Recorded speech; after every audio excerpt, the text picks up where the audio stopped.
आलोक academy के through आप लोगों को ऑफलाइन क्लासेस के माध्यम से सॉल्व पेपर भी देते रहा हूँ।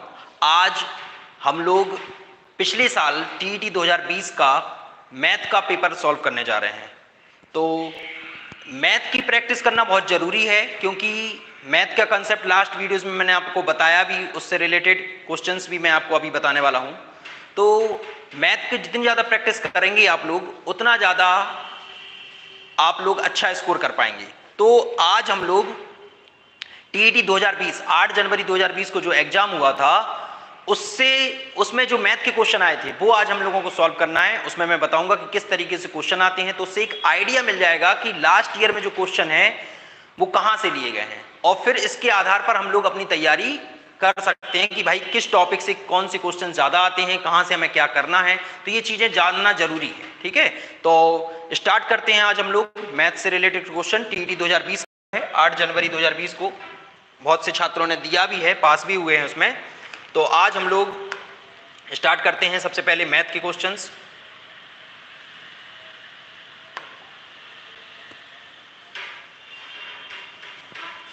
चलिए, तो सबसे पहला मैथ में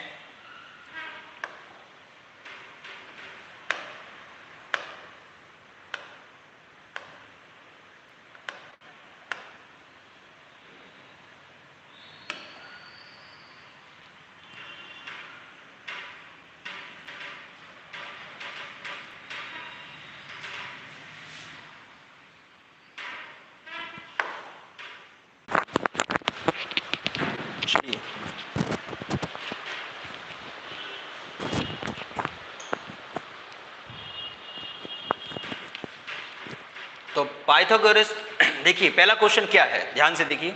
एक पाइथागोरस त्रिक ज्ञात कीजिए जिसकी सबसे छोटी संख्या क्या है, 8 है। मतलब आपको पाइथागोरस त्रिक बताना है इन चारों ऑप्शन में, और जिसमें सबसे छोटी संख्या क्या दी हुई है, आपको 8 दी हुई है, ठीक है। तो यहां पर क्या करना होता है कि सबसे पहले तो पाइथागोरस प्रमेय होती क्या है, पहले ये पता होना चाहिए। तो पाइथागोरस प्रमेय आप सभी को पता होना चाहिए कि पाइथागोरस प्रमेय के अनुसार किसी भी त्रिभुज में सबसे बड़ी भुजा का वर्ग अन्य दो भुजाओं के वर्गों के योग के बराबर होता है। अब इन चारों ऑप्शन में देखिए 8, 9, 10, 8, 64, 512, 6, 8, 10 और 8, 15, 17। तो इसमें एक संख्या तो हमें मालूम है कितनी है, 8 है। अब आपको शेष संख्याएं ज्ञात करनी है जिससे कि वो पाइथागोरस त्रिक बन जाए। और इंग्लिश में से पाइथागोरस ट्रिपल, ठीक है। तो क्वेश्चन में एक बार पढ़ के बता देता हूं। तो एक पाइथागोरस त्रिक ज्ञात कीजिए जिसकी सबसे छोटी संख्या क्या है, 8 है। अब आपको ये चार ऑप्शन दिए, तो आप क्या करेंगे, इन चारों ऑप्शन को चेक करेंगे, क्योंकि इस क्वेश्चन को सॉल्व करने का तरीका यही है कि चारों क्वेश्चन को उठाकर आप सॉल्व करेंगे और उसमें ये देखेंगे कि सबसे बड़ी भुजा का वर्ग अन्य दो भुजाओं के वर्गों के योग के बराबर है या नहीं है। तो देखिए मैं इसका सॉल्यूशन आपको बताता हूं कैसे करना है।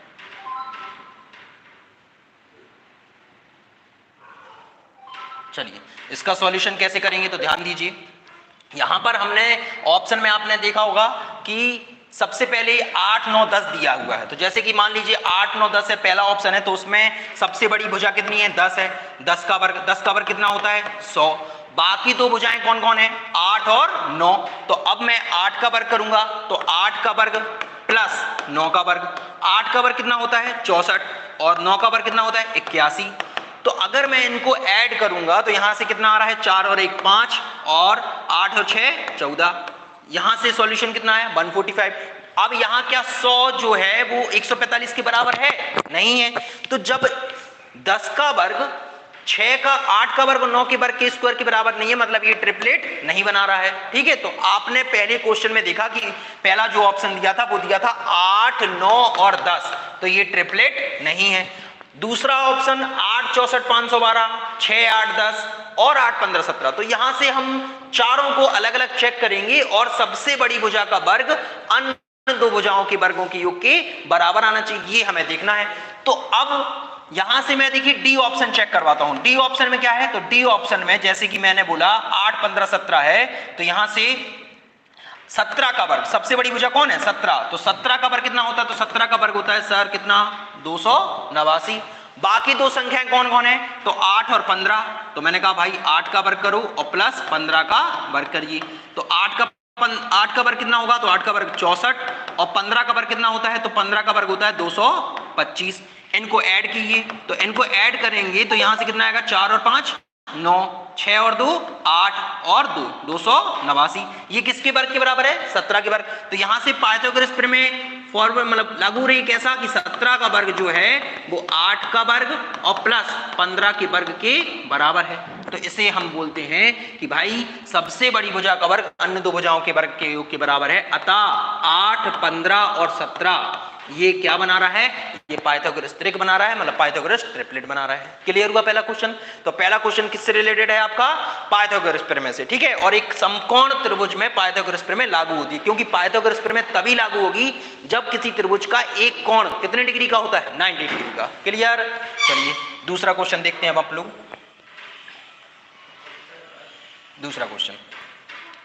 दूसरा क्वेश्चन में क्या है, देखिए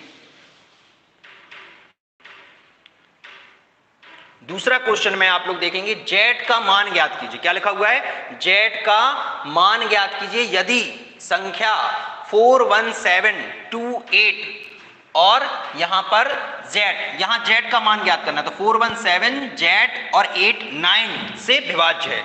तो जेड का मान ज्ञात कीजिए यदि संख्या किससे विभाजित है, 9 से विभाजित है। तो ध्यान दीजिए यहां पर इस जेड का फाइंड करना है कि जेड क्या है।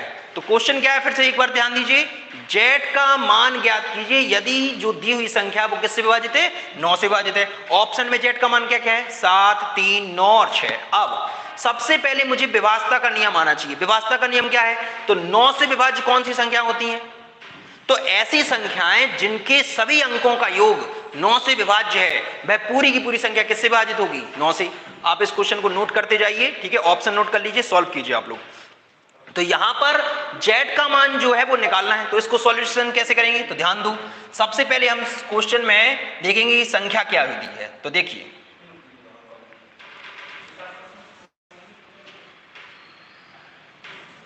तो यहां पर जो संख्या दी है, थोड़ा ध्यान दीजिए। अब यहां पर जो आपको संख्या दी है वो क्या है, तो संख्या है आपकी 417, ठीक है, और Z8 ये किससे विभाजित है, तो 9 से विभाजित है। किससे विभाजित है, 9 से। तो 9 से विभाजित है तो क्या करना होता है कि 9 से विभाज्य वह संख्या होगी जिसके अंकों का योग, किसके, संख्या के अंकों का योग किससे विभाजित हो, 9 से विभाजित हो। तो वह पूरी की पूरी संख्या किससे विभाजित होती है, 9 से। अब इन अंकों को ऐड करेंगे तो ध्यान दीजिए, 4 1 5 प्लस 7 प्लस जेड और प्लस 8, इन अंकों को जोड़िए। तो इन अंकों को जोड़ेंगे तो 4 1 5 5 7 12 12 और 8 20। अब 20 में जेड जुड़ना है जिससे कि वह संख्या किससे विभाजित हो जाए, 9 से। तो याद रखिए 9 से विभाज्यता का नियम क्या है, ऐसी संख्या जो 9 से विभाजित होती है उसमें क्या है कि सभी अंकों का योग 9 से विभाज्य होना चाहिए। तो अब 20 में कितना जोड़ दें जिससे कि वो 9 से विभाजित हो जाए, तो अकॉर्डिंग टू ऑप्शन आपने देखा होगा, ऑप्शन में क्या क्या दिया है, 7 9 3 और 6। तो आप एक एक करके ऑप्शन में देखिए, तो पहला ही ऑप्शन आपका 7 है, तो 7 में ऐड कीजिए, तो 20 और 7 कितना हो गया, 27। तो अगर 20 और 7 27 हो गया तो 27 9 से विभाज्य है। तो यहां पर जेड का मान कितना हो जाएगा, तो आंसर हो जाएगा जेड का मान कितना हो जाएगा, 7 हो जाएगा। बात समझ में आ रही है।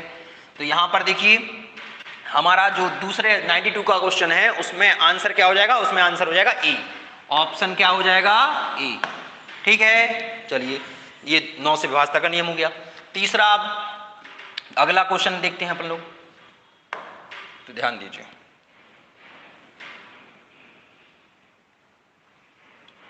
तीसरा क्वेश्चन 93। तो 93 क्वेश्चन में ध्यान दीजिए, यहां पर लिखा हुआ है 93 क्वेश्चन में देखिए आपका क्वेश्चन है 2060, दिखाई दे रहा है। तो 2060 जो है बराबर क्या दिया हुआ है, 2 की पावर a 3 की पावर b इंटू 5 की पावर c। और आपको फाइंड क्या करना है, 3 की पावर a 2 की पावर माइनस b और इंटू में क्या दिया हुआ है, इंटू 5 की पावर माइनस c का मान ज्ञात करना है, ठीक है। तो यहां पर आपको 2060 बराबर इतना दिया हुआ है, आपको ये वैल्यू फाइंड करनी है। ऑप्शन आपके सामने है 81/40, 37/59 और आपका 1/2 और 0, ये आपको मान दिए हुए हैं। ठीक है, तो 93 क्वेश्चन आप लोग नोट कर लीजिए, कैसे सॉल्यूशन होगा ध्यान दीजिए। पहले आप लोग क्वेश्चन नोट कर लीजिए।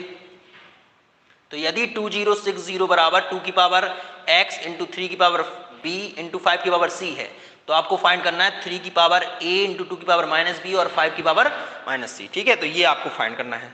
ठीक है, अब देखो कैसे क्वेश्चन सॉल्व करते हैं, सॉल्यूशन मैं बताता हूं। चलिए,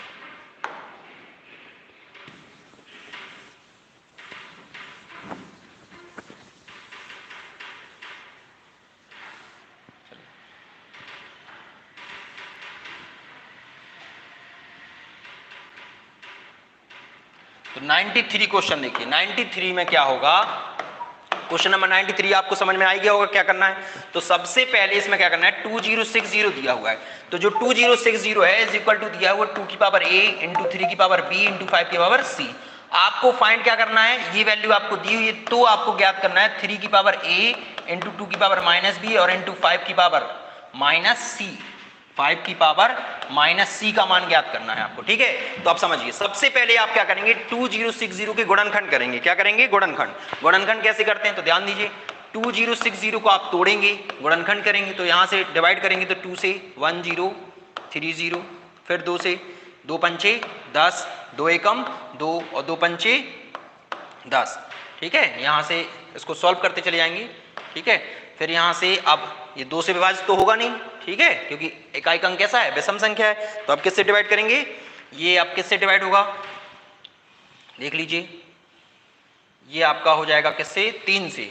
हो रहा है क्या, तो 3 एकम 3, ठीक है, 2 नहीं, 3 से विभाजित नहीं होगा, अब ये होगा 5 से, सॉरी, तो 5 से विभाजित करते हैं। ठीक है, तो 5 से विभाजित करेंगे, 5 से विभाजित करेंगे, तो यहाँ ध्यान दीजिए, 5 एकम 5, ठीक है, और भाग नहीं जाएगा तो 0, फिर 5 तिया 15, फिर कहीं गलती हो गई क्या, 2060 ही तो दिया है आपको, है ना गिवन। चलिए,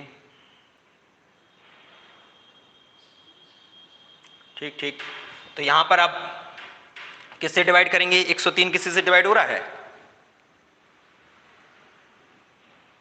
नहीं हो रहा है ये तो क्वेश्चन में आपको जो दिया हुआ है वो संख्या 2060 है, आप इसके गुणनखंड करेंगे, तो इसको सॉल्यूशन क्या होगा, 2 एकम 2, 0, 2 तिया 6, 0, फिर 2 से 2 पंचे 10, ठीक है, और यहाँ से 2 एकम 2, 1 बचा, 2 पंचे 10, है तो सही, फिर कहाँ एरर हो रही है,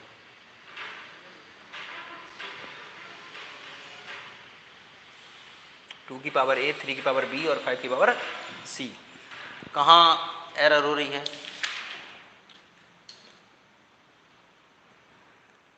सॉरी,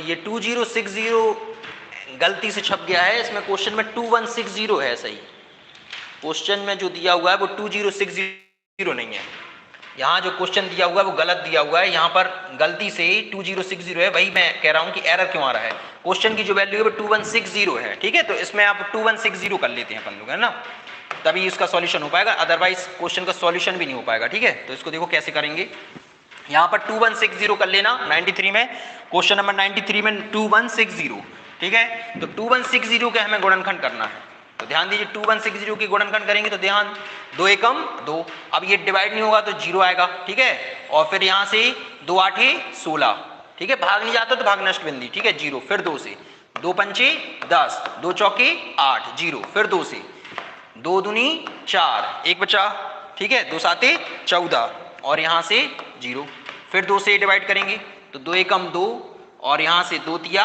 6, 1 बचा, 2 पंचे 10, अब ठीक है, अब इसको आगे करते चले जाएंगे, 3 से डिवाइड करेंगे, तो 3 से डिवाइड करेंगे तो यहाँ पर क्या आएगा, 3 चौके 12 और 3 पाँचे 15, फिर 3 से ये 3 एकम 3, 3 पाँचे 15, फिर 3 से 3 पाँचे 15, और लास्ट में ये कितने 5 से, ठीक है। तो ये आपका गुणनखंड हो गए। अब इस गुणनखंड को हम कैसे लिख सकते हैं, तो इसको हम पूरा क्या लिख सकते हैं, तो ध्यान दो 2 की पावर कितनी है 1 2 3 4, तो 2 की पावर 4, तो इसको लिख सकता हूं मैं 2 की पावर 4 इनटू यहां पर 3 की पावर है 1 2 3, तो 3 की पावर b और इनटू 5 की पावर 1, ठीक है। और 3 की पावर यहां पर होगी 1 2 3, सॉरी 1 2 और 3, ठीक है। तो यहां ध्यान दीजिए मैंने क्या किया, सबसे पहले 2160 के गुणनखंड किए। 2160 के गुणनखंड करने के बाद क्या करना है आपको कि यहां पर पावर के फॉर्म में लिख लेना। तो पावर के फॉर्म में क्या लिख ले 2 की पावर 4 इंटू 3 की पावर 3 इंटू 5 की पावर 1।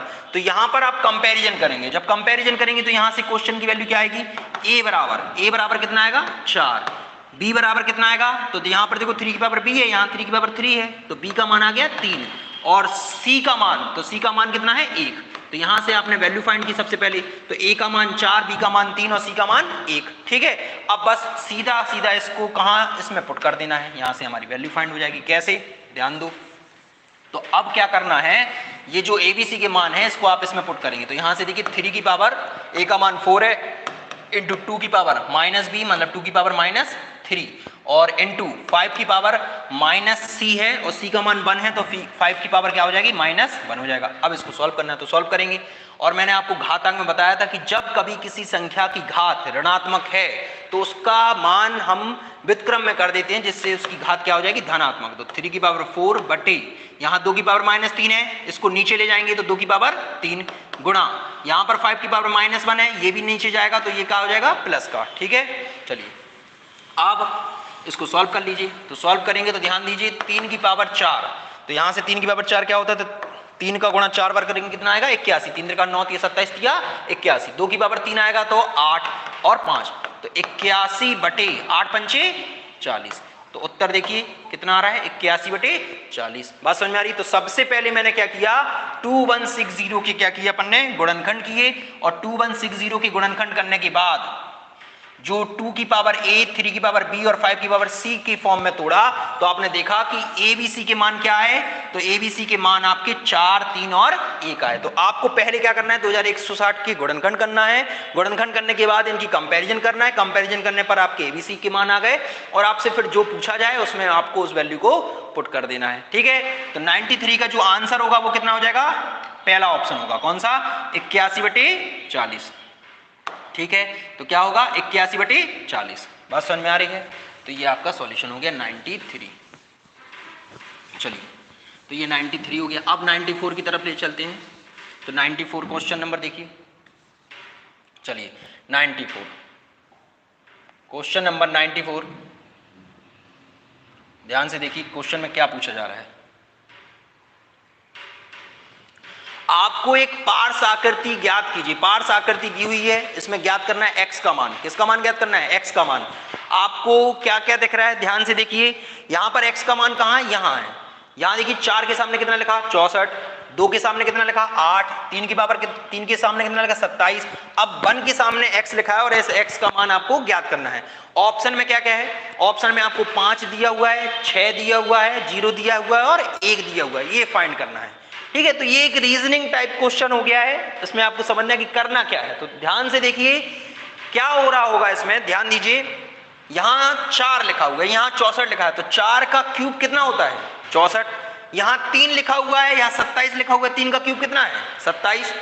2 यहां लिखा हुआ है, 8 यहां लिखा हुआ है, 2 का क्यूब कितना है 8 है, ठीक है। तो अब जब 3 का क्यूब 27, 4 का क्यूब 64, 2 का क्यूब 8, तो अब 1 के सामने क्या आ जाएगा, तो 1 का क्यूब कितना होता है 1, तो इस x का मान क्या हो जाएगा, इस x का मान हो जाएगा 1। बात समझ में आ रही है, क्यों, क्योंकि 1 का जो क्यूब होता है वो कितना होता है 1 ही होता है। तो यहां पर पार्श्व चित्र में क्या दिया हुआ है, एक दूसरे के सामने क्यूब रूट दिए हुए हैं, ठीक है। तो आपको क्यूब याद होना चाहिए। तो सिंपल सा क्वेश्चन था, 1 का क्यूब कितना हो जाएगा 1, तो आंसर क्या हो जाएगा डी। क्लियर हुआ। तो 94 क्वेश्चन बहुत ही सिंपल था, बस उन्होंने फिगर बनाकर आपको थोड़ा सा कंफ्यूजन करने की कोशिश की है, ठीक है। तो ये रीजनिंग टाइप क्वेश्चन हो गया। चलिए अगला क्वेश्चन, अगला क्वेश्चन देखें 95 क्वेश्चन। चलिए तो ये थ्योरेटिकल क्वेश्चन है 95, थोड़ा सा ध्यान से देखिए, बहुलक से रिलेटेड क्वेश्चन है, आप लोग अपनी कॉपी पर नोट भी कर सकते हैं, ठीक है, क्योंकि क्वेश्चन रिपीट भी होते हैं पेपरों में, ठीक है। तो थोड़ा ध्यान से देखना है। तो क्वेश्चन क्या है देखिए, किसी बंटन का बहुलक ज्ञात कीजिए। क्या ज्ञात करना है? किसी बंटन का बहुलक ज्ञात कीजिए। ठीक, ज्ञात किया जा सकता है, किसी बंटन का बहुलक ज्ञात किया जा सकता है। ठीक है, अब ऑप्शन आपके सामने है। ए ऑप्शन है से अधिक संचयी बारंबारता चक्र द्वारा, आवर्ती बहुमुख द्वारा। ठीक है, तीसरा ऑप्शन है सी आयत चित्र द्वारा, और डी है से कम संचयी बारंबारता द्वारा। ठीक है, तो ये बहुलक से रिलेटेड सांख्यिकी का क्वेश्चन है। तो यहां पर मैं बता देता हूं कि किसी भी संख्या का, किसी भी बंटन का जो बहुलक ज्ञात किया जाता है वो कौन से चित्र के द्वारा ज्ञात किया जाता है। तो इसका आंसर आप याद रखिए, हमेशा क्या होगा, इसका आंसर जो होगा सी होगा, आयत चित्र द्वारा। तो आयत चित्र द्वारा किसी भी बंटन का बहुलक ज्ञात किया जाता है। ठीक है, तो ये बात आपको याद रखनी है कि किसी आयत चित्र द्वारा बंटन का बहुलक ज्ञात किया जाता है। आयत चित्र जो होता है वो आयताकार चित्रों द्वारा आवर्ती वितरण का एक ग्राफीय निरूपण बनाते हैं, जिसमें चौड़ाई जो होती है, चौड़ाई की दिशा में वर्ग अंतराल और लंबाई की दिशा में संबंधित आवर्ती को दर्शाता है। ये थ्योरेटिकल क्वेश्चन है, तो आप इसको याद रख लीजिए कि किसी बंटन का जो बहुलक है वो कौन से चित्र द्वारा दर्शाया जाता है, तो आयत चित्र द्वारा ज्ञात किया जाता है। क्लियर? तो ये तो एक थ्योरेटिकल क्वेश्चन है, इसको आप याद कर लीजिए। ठीक, अगला क्वेश्चन 96 क्वेश्चन। तो 96 क्वेश्चन क्या है, ध्यान से देखो, मैं स्क्रीन पे आप बड़ा कर रहा हूं।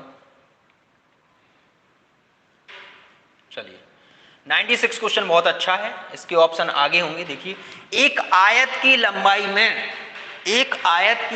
में 60% की वृद्धि करने पर उसकी चौड़ाई में कितने प्रतिशत की कमी करनी होगी जिससे कि आयत का क्षेत्रफल परिवर्तित ना हो। तो ध्यान दीजिए, ये क्वेश्चन आयत की लंबाई, मतलब लग रहा होगा कि सर ये तो मेंसुरेशन का क्वेश्चन है, लेकिन ध्यान दीजिए, मैंने आपको इस क्वेश्चन की ट्रिक आपको प्रतिशत वाले फॉर्मूले में लिखवाया है। क्या लिखवाया है? मैंने क्या बताया था, क्वेश्चन को पढ़ने से समझिए। आयत की लंबाई में 60% की वृद्धि करने पर उसकी चौड़ाई में कितने प्रतिशत की कमी करनी होगी जिससे कि आयत का क्षेत्रफल ना बदले। तो ध्यान दीजिए, मैंने आपको क्या बताया था, मैंने आपको बताया था कि सर आयत का क्षेत्रफल ना बदले तो जब कोई परिवर्तन ना हो, ये ट्रिक याद आ रही होगी आप लोगों को, मैंने आपको बताया भी था, इसकी एक शॉर्ट ट्रिक है। क्या बताया था कि जब कभी किसी क्वेश्चन में कोई परिवर्तन ना करना हो, मतलब अपरिवर्तित रखना हो, तो आपको प्रतिशत परिवर्तन, ध्यान दीजिए, प्रतिशत परिवर्तन के फॉर्मूले बताए थे, R/100 प्लस R इंटू 100, या फिर प्रतिशत परिवर्तन बराबर R/100 माइनस R इंटू 100। बताया था कि नहीं बताया था? याद आ रहा होगा। एक में मैंने प्लस लगाया और एक में माइनस। शॉर्ट ट्रिक क्या है, तो ध्यान दीजिए, क्वेश्चन में अगर आपको वृद्धि दी हो, ध्यान दीजिए, क्वेश्चन में अगर आपको वृद्धि दी हो तो प्लस वाला फॉर्मूला लगाना है, और अगर क्वेश्चन में माइनस की वैल्यू दी हो, मतलब कमी दी हो, तो माइनस वाला लगाना है। ठीक है, तो इस क्वेश्चन को ध्यान से देखिए, क्या लिखा, एक आयत की लंबाई में 60% की क्या हुई है, वृद्धि हुई है, और जब वृद्धि होगी मतलब हमें उसकी चौड़ाई में क्या करनी है, कमी करनी है, जिससे कि आयत का क्षेत्रफल ना बदले। तो आपको कौन सा वाला फॉर्मूला लगाना है, तो यहां पर ध्यान दीजिए कि आपको जो गिवन हो, गिवन क्या है, वृद्धि गिवन है, कौन सा फॉर्मूला लगेगा, प्लस वाला। तो यहां से कितना प्रतिशत परिवर्तन कर दें जिससे कि आयत के क्षेत्रफल में परिवर्तन ना हो, तो फॉर्मूला ये लगेगा। तो यहां से R का मान, ध्यान दीजिए, R क्या है, प्रतिशत जो दिया हुआ है, कितना प्रतिशत दिया है, 60, तो यहां पर रख देंगे 60 अपॉन 100 प्लस 60, तो यहां से उत्तर क्या आ जाएगा, 60 और प्रतिशत भी ज्ञात करना है तो इंटू 100। तो यहां से सॉल्व करेंगे तो यहां ध्यान दीजिए 60/160 और गुणा 100, 60 गुणा 160 गुणा 100। तो ध्यान दीजिए, ये फॉर्मूला मैं आपको पिछली क्लास में बता चुका हूं कि परिवर्तन जब भी ना हो तब क्या करना होता है, फॉर्मूला क्या लगाना है, R/100 प्लस R इंटू 100, या फिर R/100 माइनस R इंटू 100। वृद्धि दी होगी तो प्लस वाला लगाना और कमी दी हो तो माइनस वाला। यहां से सॉल्व कर लीजिए, यहां से सॉल्व करेंगे तो 0 से 0 कैंसिल, 1 0 से 1 0 कैंसिल, यहां से 4 से डिवाइड कर दीजिए। ठीक है, तो 4 चौके 16, और यहां से 4 से डिवाइड करिए तो ये कितनी बार जाएगा, 15 बार। सॉल्यूशन इक्वल टू कितना आ जाएगा, 150, 150/4। अब 4 का भाग दे दीजिए, 4 का भाग लगाएंगे तो 4 तिया 12, ठीक है, 4 तिया 12, और कितना बचा, 3, और 4 7 28, 2 बचा, 4 5 20, तो कितना आ गया, 37.5%।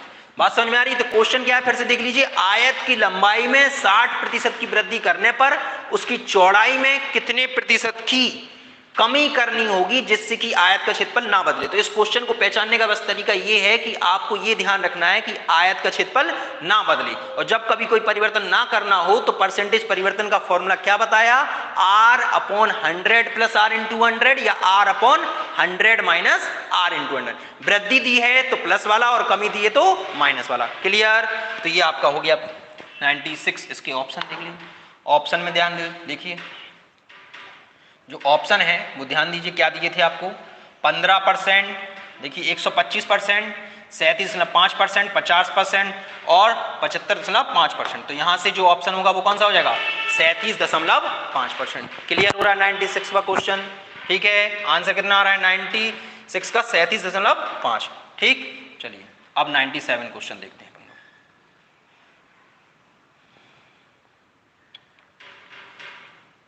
97 क्वेश्चन ध्यान से देखिए क्या है।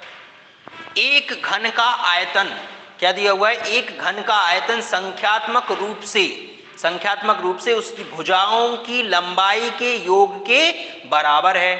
घन का संपूर्ण पृष्ठीय क्षेत्रफल वर्ग इकाई में है। ठीक, ऑप्शन आपको दिया हुआ है 72, 44.2 और 12.5 और 64.5। तो क्वेश्चन क्या है फिर से देख लीजिए, एक घन का आयतन संख्यात्मक रूप से उसकी भुजाओं की लंबाई के योग के बराबर है।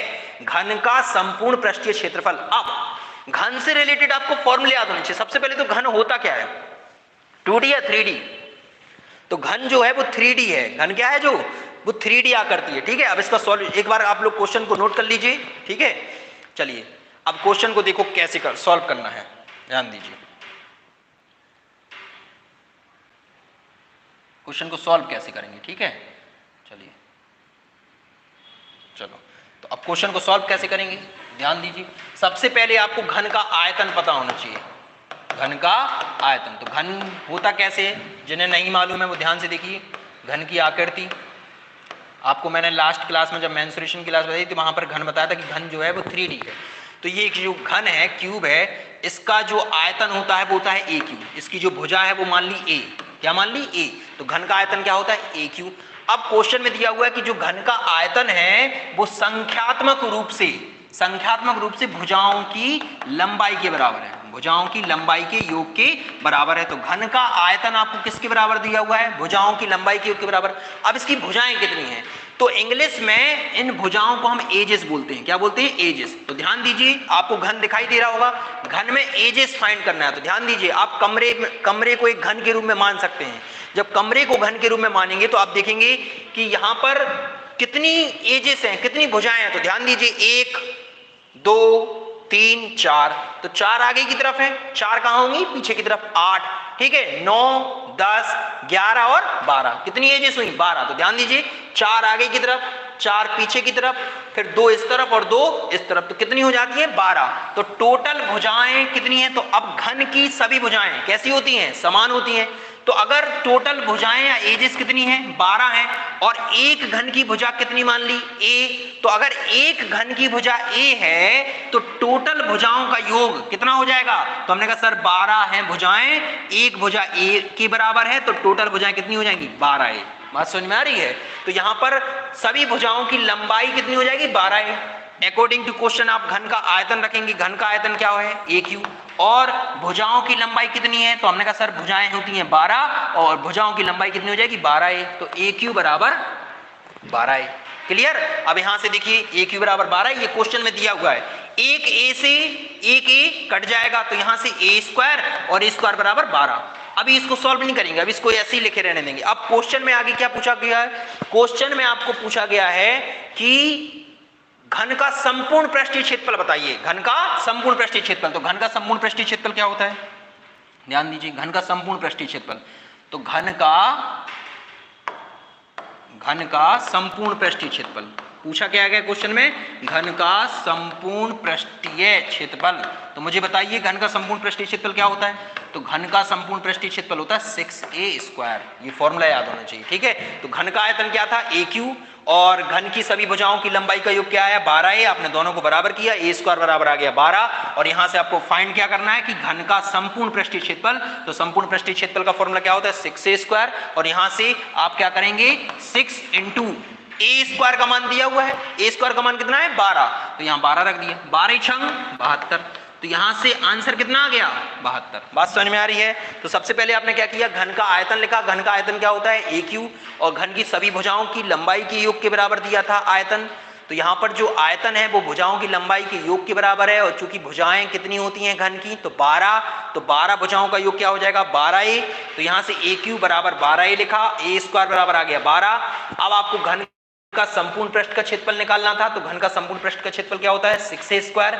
यहां से 6 इंटू ए स्क्वायर की जगह आपने वैल्यू पुट कर दी, कितनी है 12 है तो 12 छंग 72। क्लियर हुआ। तो ऑप्शन कौन सा हो जाएगा तो ध्यान दीजिए जो ऑप्शन है वो कौन सा हो जाएगा।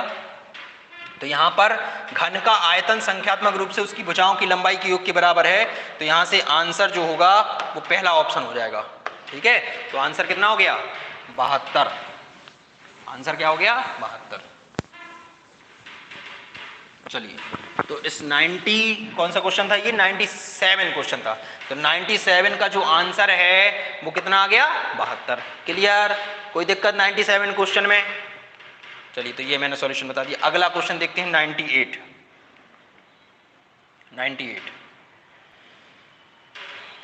सिंपल क्वेश्चन आए थे ठीक है लेकिन हर टॉपिक से आते हैं। तो आपने देखा होगा कि देखिए मेंसुरेशन के 2 क्वेश्चन आ चुके हैं, परसेंटेज का आ चुका है। अब ये क्वेश्चन देखिए कहां से है, ये भी परसेंटेज का क्वेश्चन है। तो परसेंटेज जो चैप्टर है वो बहुत मोस्ट है। तो 2018 में क्वेश्चन है 2018 में अमित का वेतन 1,26,500 रुपए है। वर्ष 2016 में उसका वेतन प्रतिवर्ष क्रमशः 10% व 15% बढ़कर 2018 के वेतन तक पहुंच गया।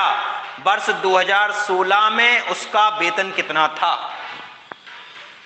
आपको याद आ रहा है कि क्वेश्चन में क्या पूछा गया। क्वेश्चन में ध्यान दीजिए ये परसेंटेज से रिलेटेड क्वेश्चन है और यहां क्या पूछा गया है, यहां 2018 का वेतन दिया हुआ है कि 2018 का वेतन उसका 1,26,500 है जबकि 2016 में उसका वेतन 10% और 15% 2 बार लगातार वृद्धि हुई है 10% की और 15% की और लास्ट में 2018 में 1,26,500 रुपए हो गया है। तो 2016 में उसका वेतन कितना था ये फाइंड करना है। तो 2016 में फाइंड करना है, ध्यान दीजिए मतलब आपको 2 वर्ष पहले का फाइंड करना है। तो ध्यान दीजिए मैंने आपको क्या बताया था, जब आपको पहले का फाइंड करना है, इस क्वेश्चन को नोट कर लीजिए पहले तो आप लोग, ठीक है क्वेश्चन को नोट कर लीजिए। ऑप्शन आपके सामने 1,25,000 है, 95,000 है, 1 लाख है या फिर आपका लास्ट ऑप्शन है 1,15,000। ठीक है चलिए तो इसमें देखिए आपको क्या फाइंड करना है 2016 का वेतन मतलब 2 साल पहले का। तो 2016 का पहले का कैसे ज्ञात करेंगे तो ध्यान दो, आप क्वेश्चन को सॉल्व करके बताता हूं मैं।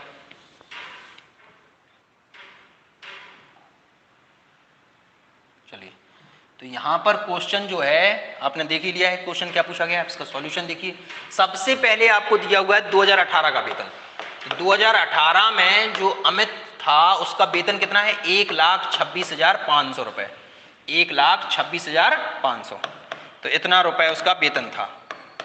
ठीक है जिसमें वृद्धि कितनी हुई है तो 2016, ध्यान दीजिए 2016 से वृद्धि हुई है। पहले हुई है कितनी 10% की वृद्धि और फिर हुई है 15% की वृद्धि, 2 बार वृद्धि हो रही है। और आपसे 2018 का वेतन कितना हो गया, इतना हो गया है। तो अब वो पूछ रहा है 2016 में कितना वेतन था, 2016 में मतलब 2 वर्ष पहले का ज्ञात करना है। तो मैंने आपको एक फॉर्मूला बताया था, याद होगा परसेंटेज में A बराबर P 100 प्लस R1/100 और 100 प्लस R2/100। मतलब जब कभी किसी संख्या में या किसी के वेतन में वृद्धि होती है तो फॉर्मूला क्या बताया था कि ये होता है अंतिम और ये प्रारंभिक है। ठीक है ये बाद का है और ये पहले का है। तो बाद का मूल्य बराबर पहले का मूल्य इंटू 100 प्लस R1/100 और 100 प्लस R2/100। यहां पर R1 का मान कितना है 10 है और R2 का मान कितना है 15। ठीक है हमें कौन सा वैल्यू फाइंड करना है, हमें वैल्यू फाइंड करनी है ये प्रारंभिक वाली। कैसी फाइंड करनी है, प्रारंभिक वाली। तो यहां पर बाद का दिया हुआ है तो 2018 का मान कितना है 1,26,500। तो यहां ए का मान कितना रख देंगे, ए का मान रख देंगे 126,500। यहां से P मतलब प्रारंभिक मान, मतलब 2016 का आपने P ही रहने दिया, मान लिया कि P है, तो ये फाइंड करना है कितने प्रतिशत की वृद्धि हुई है इसमें। तो पहले 10% की वृद्धि हुई, तो 10% की वृद्धि होगी तो 100 और 10 कितना हो जाएगा 110, 110 बटे 100। इसके बाद 15% की वृद्धि हो रही तो 115। तो मैंने आपको बताया भी था अगर वृद्धि हो रही है तो 100 में जोड़ दीजिए और कमी हो रही है तो 100 से घटा दीजिए। तो यहां से अब इसको सॉल्व करना है, तो 1,26,500 बराबर P इंटू 110 बटे 100 गुणा 115 बटे 100। सॉल्व करो, तो यहां से सॉल्व करेंगे तो यहां देखो 0 से 0 कैंसिल, ठीक है। और यहां से सॉल्व करो तो ये 5 से ये डिवाइड हो जाएगा कितनी बार 23 बार, और ये 5 से डिवाइड हो गया 20 बार। क्रॉस मल्टीप्लाई करके कैसा सॉल्यूशन आ जाएगा, ध्यान दीजिए। क्रॉस मल्टीप्लाई करके इसको हम सॉल्व करने जा रहे हैं, तो ध्यान दीजिए। अब इसको सॉल्व करेंगे तो यहां देखो क्रॉस मल्टीप्लाई करें तो P बराबर, ध्यान दीजिए 10 और 20 इस तरफ आ जाएगा तो 1,26,500 गुणा यहां से 10 गुणा 20 और बटे ये आ जाएगा 11 गुणे 23। अब इसको सॉल्व कर लीजिए, तो यहां से सॉल्व करें तो पहले 11 से डिवाइड कर देता हूं मैं, यहां से 11 एकम 11 1 बचा, ठीक है, 11 एकम 11 कितना बचा 5, 11 पंचे 55, ठीक है, डबल जीरो। फिर 23 से डिवाइड कर दे, 23 पंचे 115 और डबल जीरो 500। तो यहां से देखो 5 दूनी 10, तो 20 पंचे मतलब 100, तो 100 ये हो गया, 20 पंचे 100 और 2 जीरो और एक 3 जीरो, तो ये 3 जीरो लगा दिए। तो यहां से जो 2016 में उसकी इनकम थी वो कितनी आ गई 1 लाख रुपए। तो इसका सॉल्यूशन कितना आया 1 लाख रुपए। ऑप्शन में देखिए कितना दिया हुआ है, कहां दिया हुआ है। तो आपका सॉल्यूशन समझ में आ रहा है। फॉर्मूला क्या लगाना था, A बराबर P 100 plus R1 upon 100, 100 plus R2 upon 100। आपको बाद की जनसंख्या दी हुई थी, पहले की पूछ रहा था, आपने बाद की जनसंख्या रख दी, पहले की निकाल ली है, ठीक है। तो यहां से ये सॉल्यूशन हो गया, ठीक है। तो ध्यान दो कौन सा क्वेश्चन सॉल्व हो गया 98 क्लियर। तो 98 क्वेश्चन हो गया ये। तो इसका आंसर कितना आ रहा है 1 लाख, तो ये आपका आंसर है, ठीक है। तो 1 लाख इसका आंसर है, ठीक है। चलिए नेक्स्ट क्वेश्चन 99 क्वेश्चन और सिंपल है, सब देखिए अलग अलग टॉपिक से रिलेटेड है, ठीक है, पेपर ऐसा ही आता है। 99 क्वेश्चन, चलिए 99 क्वेश्चन क्या है, दो संख्याओं का महत्तम समावर्तक 6 है और लघुत्तम समावर्तक 432 है। यदि एक संख्या 48 है तो दूसरी संख्या क्या है। कोई फॉर्मूला याद आ रहा है, लासा मासा से रिलेटेड क्वेश्चन है। लासा मासा में मैंने बताया था कि जब भी आपको किन्हीं दो संख्याएं दी हों और लासा मासा दिया है तो फॉर्मूला क्या लगेगा, क्वेश्चन को नोट कर लीजिए पहले तो आप लोग। दो संख्याओं का महत्तम समावर्तक 6 है, लघुत्तम समावर्तक 432 है। यदि एक संख्या 48 है तो दूसरी संख्या क्या होगी। The HCF of two numbers is 6 and their LCM is 432. If one of the number is 48 then the other number, ध्यान दीजिए कैसे सॉल्व करना है। ऑप्शन देख लीजिए 42, 54, 52 और 27 दिया हुआ है, क्वेश्चन नोट कर लीजिए। अब ध्यान दीजिए क्वेश्चन को कैसे सॉल्व करेंगे।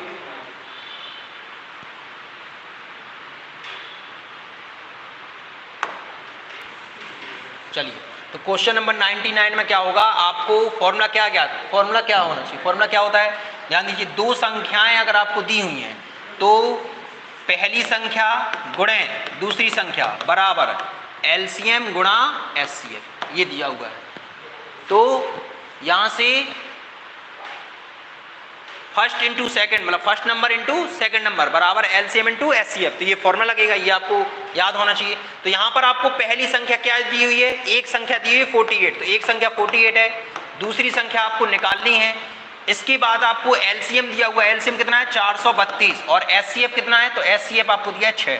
अब इसको सॉल्व कर लीजिए, आंसर आ जाएगा। कैसे, ध्यान दीजिए 6 से ये डिवाइड कर दीजिए, 6 8 48, 8 से ये डिवाइड कर दीजिए, 8 पंचे 40 और 8 चौके 32, तो दूसरी संख्या कितनी निकल कर आई 54। तो आंसर क्या होगा इसका, ऑप्शन क्या होगा बताइए। तो आपका इसका आंसर आ जाएगा 54, जो कि बी ऑप्शन में दिया हुआ है, ठीक है। तो 91 क्वेश्चन का आंसर जो 99 का क्वेश्चन का आंसर है वो है कितना 54, 54, ठीक है। तो यहां से आंसर क्या हो गया 54, ठीक। तो आंसर क्या हो गया 54, क्लियर। 99 हो गया। अगला क्वेश्चन 100, चलिए 100 क्वेश्चन। अब देखिए ये रीजनिंग का क्वेश्चन आ गया, ठीक है, तो रीजनिंग भी आ जाती है मैथ के पेपर में आपके एप्टीट्यूड में। देखिए रीजनिंग का क्वेश्चन क्या है, किसी महीने का 100वां क्वेश्चन देखिए ध्यान से, किसी महीने का तीसरा शुक्रवार 16वीं तारीख को पड़ता है तो उसी महीने का चौथा मंगलवार किस तारीख को पड़ेगा। आपको किसी महीने की 16वीं तारीख दी हुई है और 16वीं तारीख को कौन सा दिन है, शुक्रवार। तो ध्यान दीजिए इसको सॉल्व कैसे करेंगे, क्वेश्चन को नोट कर लीजिए।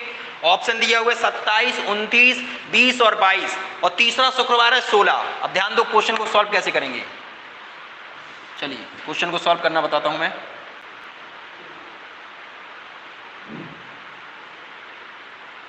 चलिए देखो कैसे करेंगे। सबसे पहले क्वेश्चन में आपको जो दिया हुआ है वो क्या है, आपको दिया हुआ थर्ड मतलब तीसरा शुक्रवार। तो जो शुक्रवार है वो कौन सी तारीख है, 16। तो ध्यान दो 16 से 7 दिन पहले, अगर हम 16 से 7 घटाएंगे तो 9, तो ये 9 तारीख को भी क्या पड़ेगा, शुक्रवार पड़ेगा।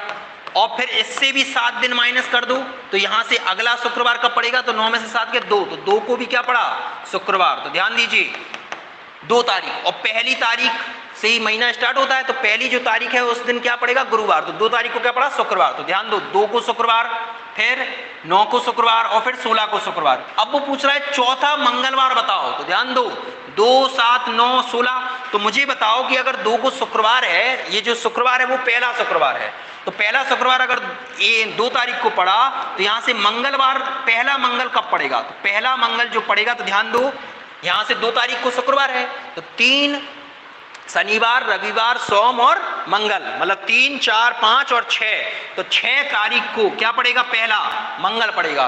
तो अगर 6 तारीख को पहला मंगल पड़ा तो 6 और 7 13 तारीख को क्या पड़ेगा, दूसरा मंगल। 13 और 7 20 तारीख को कौन सा मंगल पड़ेगा, तीसरा मंगल पड़ेगा। और तीसरे मंगल के बाद आपको चौथा मंगल बताना है तो 20 में 7 ऐड कर दीजिए, कितना आ गया, 27। तो ध्यान दीजिए पहले मैंने क्या किया, तीसरे शुक्रवार से पहले शुक्रवार तक गया, पहले शुक्रवार से मैंने मंगलवार देखा, मंगलवार पहला मंगलवार कब पड़ रहा था, तो पहला मंगलवार पड़ रहा था 6 को, तो 6 के बाद 13 दूसरा मंगलवार, तीसरा मंगलवार आपका 20 और 20 और 7 27। तो 27 को आपको कौन सा मंगलवार पड़ रहा है, चौथा। तो आंसर कौन सा होगा, ए। तो किसी महीने का चौथा मंगलवार कौन सी तारीख को पड़ेगा, 27। समझ में आ रहा तरीका। तो 16 से पहले घटकर हम पहले शुक्रवार तक गए, शुक्रवार से हम मंगलवार पे गए, मंगलवार में हम 7 ऐड करते हुए चौथे मंगलवार पे गए। ठीक है, चलिए अगला क्वेश्चन 101। चलिए क्वेश्चन नंबर 101, चलिए जल्दी जल्दी हम लोग कर लेते हैं। किसी आयताकार खेत का विकर्ण, ध्यान दीजिए क्वेश्चन क्या है, किसी आयताकार खेत का विकर्ण आपको 17 मीटर दिया हुआ है तथा परिमाप दिया हुआ है 46 मीटर। खेत का क्षेत्रफल ज्ञात करना है। सिंपल सा क्वेश्चन है, आयत से रिलेटेड क्वेश्चन है, मेंसुरेशन का क्वेश्चन है। ठीक है, तो सबसे पहले आयत का खेत का विकर्ण पता होना चाहिए, परिमाप पता होना चाहिए, फिर क्षेत्रफल। तो आयत का रिलेटेड क्वेश्चन है। ऑप्शन क्या क्या दिया है, 132 metre square, 289 metre square, 112 metre square और 120 मीटर स्क्वायर। देखिए कैसे सॉल्व करेंगे। चलिए तो 101 क्वेश्चन कैसे सॉल्व करना है, तो ध्यान दो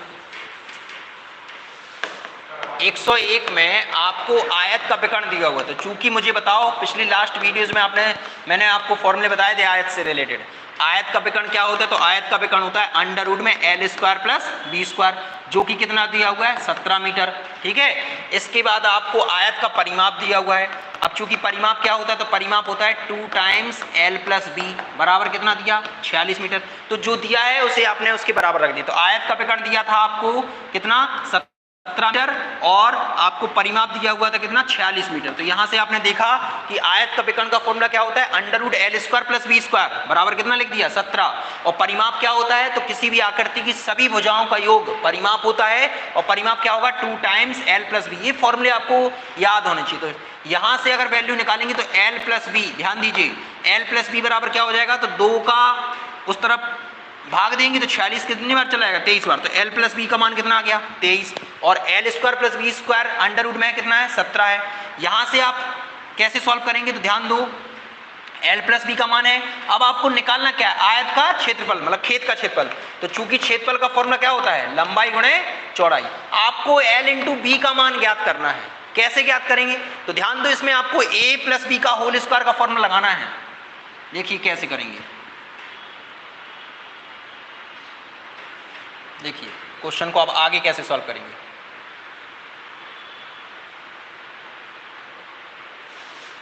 चलिए देखिए, तो अब अपन l प्लस बी का होल स्क्वायर का फॉर्मूला लगाएंगे, L square plus B square plus 2lb। तो ये हम फॉर्मूला क्या लग रहा है, a प्लस बी का होल स्क्वायर बराबर a square plus B square plus 2ab। यहाँ से l प्लस बी का मान कितना है 23, यहाँ 23 का वर्ग बराबर L square plus B square. तो ध्यान दो under root L square plus B square बराबर कितना है 17। तो यहाँ से L square plus B square क्या हो जाएगा 17 का वर्ग। तो 17 का वर्ग कितना होता है 289। तो L square plus B square की जगह कितना रख दो 289, तो रख दिया 289 प्लस 2 इंटू एल बी, ये आपको फाइंड करना है एल बी, ठीक है। 23 का वर्ग कितना होता है 529 माइनस इसको इस तरफ ले आओगे तो ये काय का हो जाएगा माइनस का। तो 529 माइनस 289 बराबर 2lb। तो यहाँ से 2lb बराबर ध्यान दीजिए 529 में से 289 घटाइए तो यहाँ से कितना बचेगा 0, 12 में से 8 गया 4 और यहाँ पर कितना बचा 4, तो 4 में से 2 गया 2, 240, 2 से काट दीजिए। l इंटू बी बराबर कितना आ गया 120। तो ध्यान दो यही तो फाइंड करना था, आयत का क्षेत्रफल क्या होता है लंबाई गुणे चौड़ाई। तो आयत का क्षेत्रफल क्या निकल कर आ गया 120 मीटर स्क्वायर। क्लियर। तो क्या किया सबसे पहले आयत का विकर्ण का फॉर्मूला लिखा। आयत का विकर्ण क्या होता है under root L square plus B square और परिमाप क्या होता है 2 टाइम्स एल प्लस बी, ठीक है। तो परिमाप हो गया क्षेत्रफल हो गया, ठीक है। चलिए अगला क्वेश्चन करते हैं। तो इसका आंसर 120 है, ठीक है। चलिए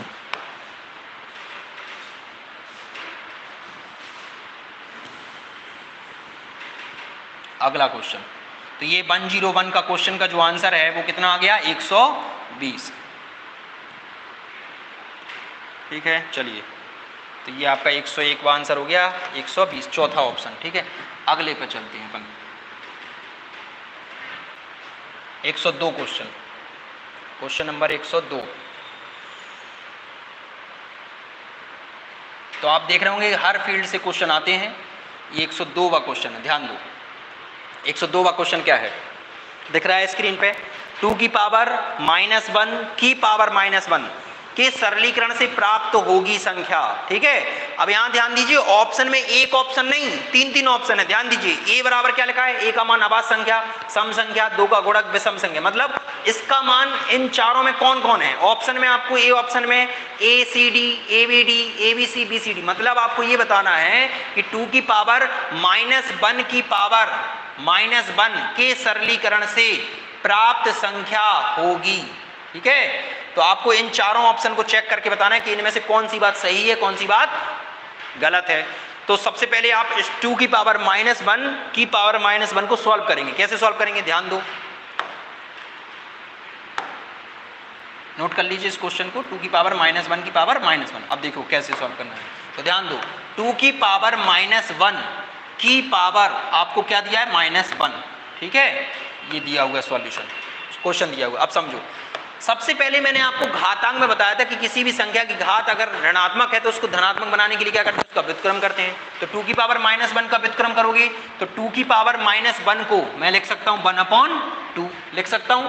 इसको ऐसे लिख दिया। इसकी होल पावर कितनी दी है, इसकी होल पावर दी है -1, तो 2 की पावर -1 को लिख दिया 1/2 और 1/2 की पावर -1 है। इसको भी हम ऋणात्मक पावर को धनात्मक बनाने के लिए इसका क्या करेंगे व्युत्क्रम। तो कितना आ गया 1/2, सॉरी 1/2 का -1 करेंगे तो ये 2 जो है वो ऊपर चला जाएगा। तो कितने आ गई संख्या 2। तो ध्यान दो 2 की पावर -1 की पावर -1 का सॉल्यूशन निकलकर कितना आया 2। अब मुझे 2 के बारे में क्या क्या पता है वो समझना है। तो आपको ऑप्शन में क्या क्या दिया है देखिए, ऑप्शन क्या क्या है।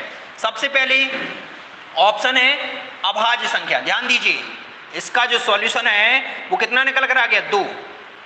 ध्यान दीजिए क्वेश्चन में आपको इसका सॉल्यूशन जो निकल कर आया है क्वेश्चन का वो कितना आ गया 2। अब 2 के बारे में ध्यान दीजिए, पहला ऑप्शन अभाज्य संख्या, क्या 2 अभाज्य संख्या है, हाँ है अभाज्य संख्या, पहला सही हो गया। ए सम संख्या है, हाँ है, तो ये भी सही हो गया, 2 एक सम संख्या है।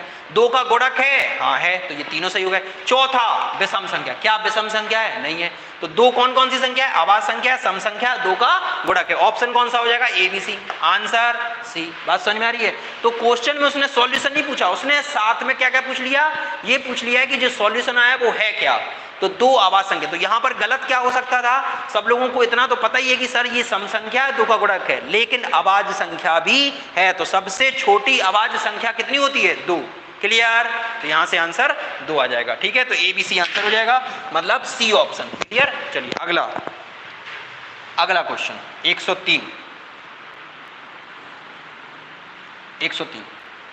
निम्नलिखित में से कौन सा कथन सही है? Which one is correct in the following statements? क्या क्या स्टेटमेंट्स हैं? एक भाज्य संख्या विषम हो सकती है।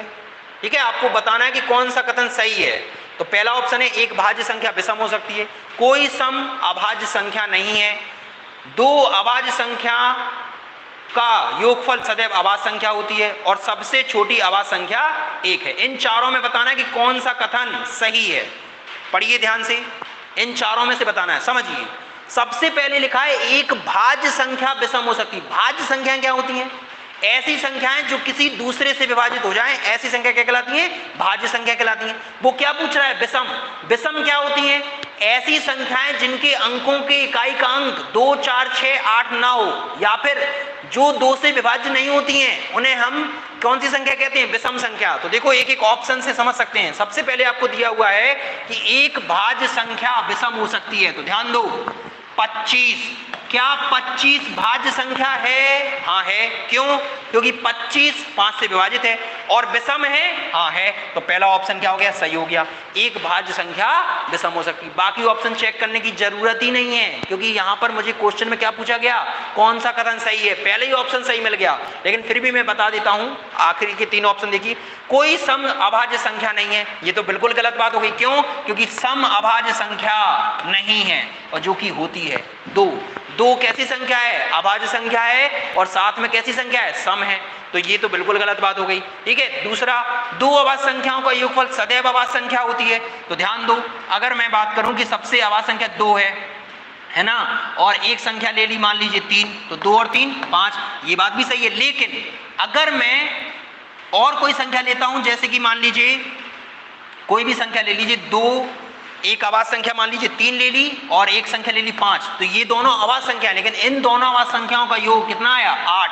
तो ध्यान दो, ये पूर्णतः सत्य बात नहीं है कि अभाज्य संख्याओं का योगफल सदैव अभाज्य संख्या आएगी। तो ध्यान दीजिए, अभाज्य भी आ सकती है और भाज्य भी आ सकती है। क्लियर? तो ये ऑप्शन भी गलत हो गया। अगला, सबसे छोटी अभाज्य संख्या 1 है। तो भाई ना तो एक भाज्य है और ना ही अभाज्य है। एक ना तो भाज्य होती है ना ही अभाज्य, ये बात याद रखनी है। एक ना तो भाज्य ना ही अभाज्य, क्योंकि सबसे छोटी अभाज्य संख्या कितनी होती है? 2। तो ऑप्शन में बस सबसे छोटी अभाज्य संख्या 1 है, ये भी गलत हो गया। तो आंसर कौन सा हो जाएगा? पहला वाला, एक भाज्य संख्या विषम हो सकती है। क्लियर? तो इस प्रकार आप समझ रहे हो कि टीईटी में जो क्वेश्चंस आते हैं अब वो बिल्कुल फैक्चुअल पे नहीं आते कि आपने कहा कि भाई एक आंसर, आपको चारों बातें यहां पर पता होनी चाहिए, तब आप आंसर को सही लगा पाएंगे। ठीक है, अगला क्वेश्चन 104। चलिए क्वेश्चन नंबर 104।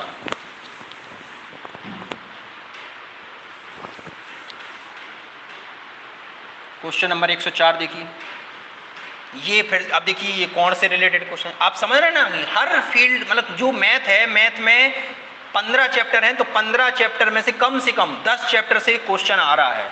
ठीक है, 10 चैप्टरों से अलग अलग उठाया गया है। क्वेश्चन देखिए, दिखाई दे रहा है, एक समबाहुभुज के अंतः एवं बाह्य कोणों का अंतर कितना दिया हुआ? 60 डिग्री। बहुभुज में भुजाओं की संख्या बताइए। ये बहुभुज का क्वेश्चन है। तो सबसे पहले बहुभुज का अंतः कोण और बाह्य कोण पता होने चाहिए क्या होता है। तो ध्यान दो, इसका सॉल्यूशन क्या होगा? क्वेश्चन नोट कर लीजिए, एक समबाहुभुज के अंतः एवं बाह्य कोणों का अंतर 60 डिग्री है, बहुभुज में भुजाओं की संख्या बतानी है। ध्यान दो कैसे करेंगे। सबसे पहले समबाहुभुज होता क्या है? बहुभुज क्या होता है बताइए? तो किसी भी 2 से अधिक आकृति, मतलब 3 या 3 से अधिक जो भुजाएं होती हैं उनसे घिरी हुई आकृति को हम बहुभुज कहते हैं। त्रिभुज भी बहुभुज है, ध्यान रखिए। 3 या 3 से अधिक भुजाओं से घिरी हुई आकृति को बहुभुज कहते हैं, और जब सभी भुजाएं समान होती हैं तो उसे हम समबाहुभुज कहते हैं। अब ध्यान दीजिए, जैसे अगर हम बात करें त्रिभुज की, समझिए एक त्रिभुज है, त्रिभुज में ये जो अंदर के कोण है इसको बोला जाता है अंतः कोण। ठीक है, और ये बाहर की तरफ एक रेखा बना दी तो इसको हम बोलते हैं बाह्य कोण। ठीक। और आपको पता होगा एक सरल रेखा में बना हुआ कोण कितना होता है, 180 अंश। तो आप यहां पर समझ रहे होंगे कि किसी भी बहुभुज के, ये बात याद होनी चाहिए, किसी भी बहुभुज के अंतःकोण और बाह्य कोण इन दोनों का योगफल कितना होता है, 180 अंश। अब क्वेश्चन में क्या दिया हुआ है, क्वेश्चन में दिया हुआ है किसी समबाहुभुज का अंतःकोण और बाह्य कोण का अंतर 60 है। मान लीजिए अंतःकोण मैंने अल्फा माना और बाह्य कोण कितना माना, बीटा, ठीक है। तो आपको क्वेश्चन में गिवन क्या है, अल्फा माइनस बीटा बराबर कितना, 60 डिग्री। ध्यान दीजिए उन्होंने अंतःकोण और बाह्य कोण का क्या दिया हुआ है, अंतर दिया हुआ है, कितना है, 60 डिग्री। उसने पूछा कि बहुभुज में भुजाओं की संख्या बतानी है। अब आपको एक प्रॉपर्टी याद होनी चाहिए कि अंतःकोण और बाह्य कोण का योग कितना होता है, 180 अंश। तो बस हमने दूसरा अपना प्रॉपर्टी लगा दी, तो अल्फा प्लस बीटा बराबर कितना है, 180। ये आपको याद होना चाहिए, ठीक है। ये क्वेश्चन में गिवन था कि बहुभुज में भुजाओं की संख्या, मतलब सॉरी, अंतःकोण और बाह्य कोण का अंतर 60 डिग्री दिया हुआ है। हमें ये प्रॉपर्टी याद होनी चाहिए कि अंतःकोण और बाह्य कोण का योगफल कितना होता है, 180 अंश। इसको सॉल्व कर लीजिए, बीटा से beta solve cancel out, 2 alpha, alpha alpha क्या हो गया, 2 अल्फा, ये माइनस का था ये प्लस का था, कट गए, अल्फा अल्फा 2 अल्फा, 180 और 60 240, ठीक है। तो यहां से 2 से काट दीजिए, 120। तो अल्फा का मान कितना आ गया, 120, ठीक है। तो अल्फा 120 है तो बीटा कितना हो जाएगा, तो 120 ये आ गया। तो एक कोण अगर 120 है तो दूसरा कोण कितना हो जाएगा, 60। क्यों, क्योंकि दोनों कोणों का योग कितना होता है, 180 अंश। अब क्वेश्चन में क्या पूछा गया, भुजाओं की संख्या पूछी गई। तो ध्यान दो, अब यहां पर ऑप्शन से थोड़ा देखना पड़ेगा, क्योंकि यहां पर आप अंतःकोण 120 लेते हैं तो बाह्य कोण 60 आ जाएगा, और अगर आप बाह्य कोण 60 लेते हो तो अंतःकोण अल्फा, मतलब अंतःकोण और बाह्य कोण में से कोई भी एक कोण आ जा सकता है। तो ध्यान दो, मैंने बाह्य कोण ले लिया कितना, 60 डिग्री। तो ध्यान दो कैसे करेंगे, अगर मैंने 60 डिग्री लिया तो बाह्य कोण का फॉर्मूला क्या होता है, तो बाह्य कोण का फॉर्मूला होता है कितना, 360/n। ध्यान दीजिए किसी भी बाह्य कोण, प्रत्येक बाह्य कोण का मान कितना होता है, 360/n। अब अकॉर्डिंग टू ऑप्शन जाएंगे, अगर बाह्य कोण का मान, ध्यान दीजिए, अगर बाह्य कोण का मान 120 रखते हो तो आंसर अलग आएगा, 60 रखते तो अलग आएगा, क्योंकि यहां पर क्लियर नहीं है कि कौन अंता है कौन बाह्य है। तो ध्यान दो, अगर मैं 120 रखता हूं तो ध्यान दो, बाह्य कोण का मान 120 रखा, 360/n, ये फॉर्मूला है बाह्य कोण का, प्रत्येक बाह्य कोण का मान, किसी भी बहुभुज के प्रत्येक बाह्य कोण का मान होता है 360/n। n क्या है, भुजाओं की संख्या, 0 0 कैंसिल, 12 3 36। तो यहां से n का मान कितना आया, 3, लेकिन ऑप्शन में 3 नहीं दिया है। अब क्या करेंगे, बाह्य कोण का मान अभी 120 रखा था, यहां पर 120 ना रख के अब किसका रख दो, 60। तो अगर बाह्य कोण का मान 60 रखेंगे तो 360/n निकालना है, 0 से 0 कैंसिल, 6 6 36। तो n बराबर कितना आ गया, 6। तो ध्यान दो, अगर बाह्य कोण 60 लेते हैं तो n का मान कितना आ गया, 6। ऑप्शन में 6 कहां है, ए ऑप्शन। तो ए ऑप्शन कितना आ गया, 6। तो ध्यान दीजिए क्वेश्चन में क्या है कि आंसर 3 भी सही है, 6 भी सही है, लेकिन ऑप्शन के अकॉर्डिंग जाएंगे तो ऑप्शन में जो आंसर दिया हुआ है वो कितना दिया है, 6। तो आंसर कितना हो जाएगा, 6। क्लियर। तो 104 का आंसर कितना आ गया, 6 आ गया, ठीक है। तो बहुभुज में भुजाओं की संख्या, प्रॉपर्टी क्या याद रखनी थी, अंतःकोण और बाह्य कोण का योग कितना होता है, 180 अंश। अगला क्वेश्चन 105, सिंपल क्वेश्चन है, पढ़िए 105 क्वेश्चन क्या है। एक सरल रेखा पर स्थित बिंदुओं की संख्या होती है। तो भाई एक सरल रेखा पर स्थित बिंदुओं की संख्या बतानी है, कितनी है, 2 1 असंख्य 0। भाई सिंपल सा क्वेश्चन है, क्या है, ध्यान दो, एक सरल रेखा में स्थित बिंदुओं की संख्या बतानी है। तो ध्यान दीजिए, एक सीधी सरल रेखा है, इस पे कितने बिंदु होंगे, लोग कितने हैं, अनंत। तो एक सरल रेखा में स्थित बिंदुओं की संख्या कितनी होती है, अनंत होती है, ठीक है। तो एक सरल रेखा में स्थित बिंदुओं की संख्या कितनी होती है, असंख्य, इन्फिनिटी। चलिए अगला 106, सिंपल क्वेश्चन था 105। अगला क्वेश्चन 106, ध्यान दीजिए, एक कमरे की लंबाई 10% घटाई गई, चौड़ाई 20% घटाई गई, जबकि ऊंचाई 5% बढ़ाई गई। इस प्रकार कमरे के आयतन में कितने प्रतिशत का परिवर्तन हुआ। आपको ऑप्शन दिए हुए हैं, 24.4, 24.6, 24% और 24.2%। तो याद आ रहा होगा आपको ये कौन सा फॉर्मूला लगना है इसमें, देखिए लगातार प्रतिशत परिवर्तन हो रहा है कमरे की लंबाई, चौड़ाई और ऊंचाई में। तो मैंने बताया था कि जब कभी किसी में 3 बार परिवर्तन हो, कितनी बार परिवर्तन हो, 3 बार। तो ध्यान दो सॉल्यूशन कैसे होगा, 106 क्वेश्चन नंबर, 106 क्वेश्चन नंबर का सॉल्यूशन क्या होगा, ध्यान दीजिए। सबसे पहले हमने आपको एक फॉर्मूला बताया था कि जब भी किसी संख्या में 2 बार लगातार प्रतिशत परिवर्तन हो तो प्रतिशत परिवर्तन का फॉर्मूला क्या बताया था, R1 plus R2 plus R1 R2 बटे 100। तो ध्यान दीजिए यहाँ पर कमरे की लंबाई, चौड़ाई और ऊंचाई में वृद्धि हो रही है, कमी हो रही है। तो ध्यान दो, जब वृद्धि होती है तो प्लस लगाते हैं और कमी होती है तो माइनस। तो ध्यान दीजिए पहले क्या हो रहा है, कमरे की लंबाई 10% घटाई गई, तो पहले घटाएगी तो काय में होगा, माइनस में।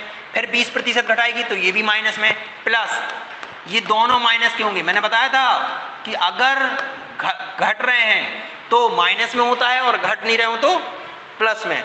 तो ध्यान दो, पहले मैंने लंबाई और चौड़ाई में परिवर्तन निकाला, लंबाई और चौड़ाई में। तो फॉर्मूला क्या लगाया, याद होगा आपको, परसेंटेज परिवर्तन बराबर क्या बताया था, R1 plus R2 plus R1 R2 बटे 100। R1 का मान -10 और R2 का मान -20 रखा। क्यों रखा, क्योंकि दोनों ही क्या हो रही हैं, घट रही हैं। सॉल्व करो, यहां से 2 जीरो से 2 जीरो कैंसिल, 10 और 20 माइनस माइनस के क्या हो जाएंगे, ऐड हो जाएंगे, -30। माइनस माइनस का मल्टीप्लाई होगा, क्या होगा, प्लस। 2 एकम 2, 30 में से 2 गया तो 30 में से 2 गया, कितना बचा, 28, माइनस का 28। तो ये तो आ गया अभी लंबाई और चौड़ाई में, लेकिन अभी ऊंचाई में भी प्रतिशत परिवर्तन निकालना है। तो इस फॉर्मूले को एक बार फिर लगाएंगे, फिर से फॉर्मूला लगाया, परसेंटेज परिवर्तन बराबर R1 plus R2 plus R1 R2 बटे 100। फिर से फॉर्मूला क्यों लगा रहा हूं, क्योंकि यहां पर 3 बार प्रतिशत परिवर्तन है। तो ध्यान दीजिए, अब एक बार -28 लोगे और अब ऊंचाई में कितने प्रतिशत की वृद्धि हो रही है, 5 की, तो प्लस के 5। तो ध्यान दीजिए यहां माइनस में लिया गया और वहां प्लस में लिया जाएगा, क्योंकि 5% बढ़ाई गई थी। और प्लस माइनस का 28 गुणा 5 बटे 100। सॉल्व कर दीजिए इसको, तो 28 में से 5 गया तो 28 में से 5 के कितना बचा, 23, काय के, माइनस के। यहाँ माइनस माइनस माइनस प्लस क्या हो जाएगा, माइनस का। यहाँ सॉल्व कर दीजिए, 5 से ये कट गया कितनी बार, 20 बार। 20 से भाग दीजिए 28 में, तो यहाँ से आ जाएगा कितनी बार, 2 एकम 2, 2 चौके 8, और यहाँ जीरो की वजह से क्या आ जाएगा, 1.4। अब इनको जोड़ दीजिए, तो 23 में 1.4 जुड़ेगा तो माइनस के 24.4%। क्या हो रही, कमी हो रही। तो ध्यान दीजिए ऑप्शन कौन सा हो जाएगा, ए हो जाएगा, 24.4%। क्लियर। तो ये आपका सॉल्यूशन हो गया। तो फॉर्मूला क्या है, R1 plus R2 plus R1 R2 बटे 100। ये क्वेश्चन का सॉल्यूशन हो गया। अगला क्वेश्चन 107। एक कमरे के 15 मीटर और 17 सेंटीमीटर लंबे और 9 सेंटीमीटर 2 सेंटीमीटर चौड़े फर्श पर लगाई जा सकने वाली वर्गाकार टाइल्सों की न्यूनतम संख्या बताइए। तो ये आपका वर्गमूल घनमूल लासा मासा का क्वेश्चन है। क्या है, एक कमरे की लंबाई दी हुई है 15 मीटर, 17 सेंटीमीटर लंबा, 9 मीटर 2 सेंटीमीटर चौड़ा फर्श। ठीक है, तो यहाँ पर सबसे पहले क्या करेंगे, इनका पहले हम मासा निकालेंगे, 15 मीटर 17 सेंटीमीटर का और 9 मीटर 2 सेंटीमीटर का, और फिर फर्श पर लगाई जाने वाली वर्गाकार टाइल्स की संख्या निकालेंगे। सॉल्यूशन कैसे करेंगे, ध्यान दीजिए।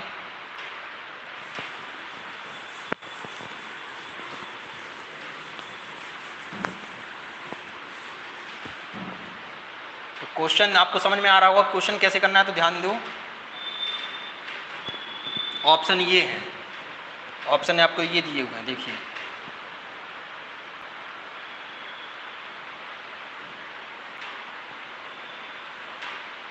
(841, 840, 814 और 820।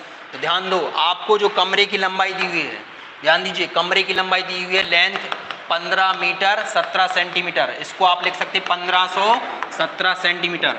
अगला बी दिया हुआ है 9 मीटर 2 सेंटीमीटर, मतलब 902 सेंटीमीटर।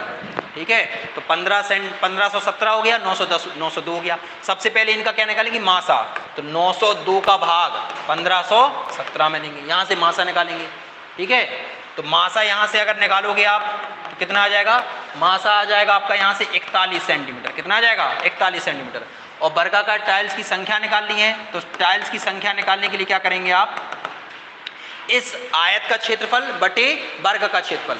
ठीक है, तो चलिए, तो यहाँ से टाइल्स की संख्या कैसे निकलेगी, तो यहाँ से 1517 गुणे 902 बटे, यहाँ से जो मासा है आप लोग निकालना, तो यहाँ से मासा जो निकलेगा वो कितना निकलेगा, 41। यहाँ से 41 गुणा 41, इसको सॉल्व करोगे तो यहाँ से 814 टाइल्स आ जाएंगी, मतलब टाइल्स की संख्या कितनी आ जाएगी, 814। ठीक है, तो आज हम लोगों ने 107 क्वेश्चन कर लिए हैं। आगे के क्वेश्चन मैं नेक्स्ट वीडियो में बताऊंगा। ठीक है, तो इतने क्वेश्चन आप देखिए कि आपको जो भी ना आए वो आप पूछ सकते हैं। ठीक है, तो अभी इतना ही रहने देते हैं, अगली नेक्स्ट वीडियो में आपको मैं बताऊंगा। ठीक है, थैंक यू। और मेरा व्हाट्सएप नंबर ये है, तो आप इस पर जो भी क्वेश्चन समझ में ना आए या फिर आपको दोबारा पूछना हो तो आप इस पर पूछ सकते हैं, ठीक है। तो इस नंबर को नोट कर लीजिए, ठीक है। Thank you.